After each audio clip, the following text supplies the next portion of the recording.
Traditionally, ricotta is made from the whey leftover after making mozzarella, but the most economical and efficient way to make it at home is by using milk. Whole milk is recommended, low-fat or skim milk also works. The key is to use milk that's higher in protein. Whipping cream is optional, but it gives the cheese a richer and creamier taste. And acetic acid is coagulant. Here I use vinegar. Optionally, add a bit of salt for seasoning. Ricotta is the simplest cheese to make in the world.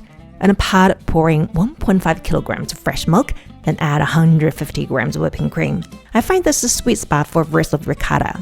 Put a pot on stove and heat over medium. Stir occasionally as it warms to prevent skin from forming on the surface. Heat the mixture to 85 to 90 degrees Celsius, then turn off the heat. Here I have approximately 4 tablespoons of vinegar. Slowly and evenly add it to milk mixture. If this is your first time making ricotta, start with 2 tablespoons, then gradually add more if you need it. Once the vinegar is added, gently stir with a spoon, then wait and see if the milk solids have separated. If not, don't rush to add more vinegar yet, just give it another gentle stir. If the curds still haven't fully separated, then add more vinegar. If they have, just let it sit undisturbed for 15 to 20 minutes, then it's ready to be filtered. Place a sieve over a tall container, lay a cloth on top and then carefully spoon the mixture into the cloth. Spooning is a gentle way of avoiding large curd grains, but it'll take some time. After that, leave it on a counter to drain for 15 to 20 minutes. If you want firmer and drier cheese, squeeze out more whey. Depending on how you like your final cheese, the yield can range from 400 to 500 grams. Place a bowl on top and flip it over. Remove the cloth and voila, the cheese is done. You may season it with salt, but I have different plans for it, so I prefer to season it later. Ricotta has natural grainy texture, but a cheese made with care has finer grains. If your ricotta appears dry, don't worry, you can always add some whey back and mix to the consistency you like. If you didn't season with salt before, now is the right time. Ricotta is one of the most versatile cheeses. You can drizzle with honey or maple syrup and grate some dark chocolate on top. It's a simple dessert. Or drizzle with orange syrup and top with orange zest for a fruity flavor. I like this one better.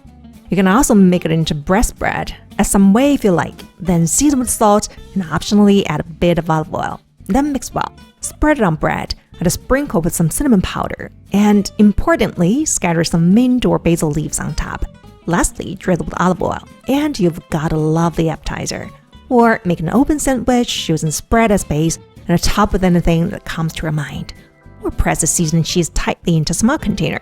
Unmold it, brush the surface with olive oil, and bake it in the oven at 200 degrees Celsius till the top is browned. Drizzle with some garlic-infused olive oil, and honestly, it tastes a bit like tofu. If you want it creamier, mix in some sour cream or creme fraiche.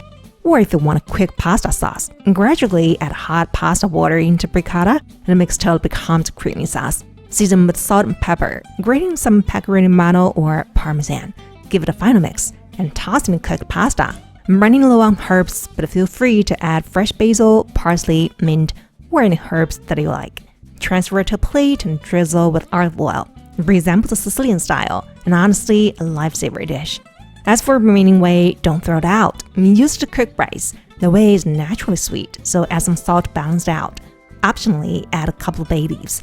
Or use it to make my no-knead bread. The whey is acidic already, so no need to add vinegar. The bread is easier to get browned and has a subtle sweetness due to lactose. If you're also a bread lover, go check out my recipe for no-knead bread. Next time, we'll make a classic ricotta cheesecake. Till then, bye for now.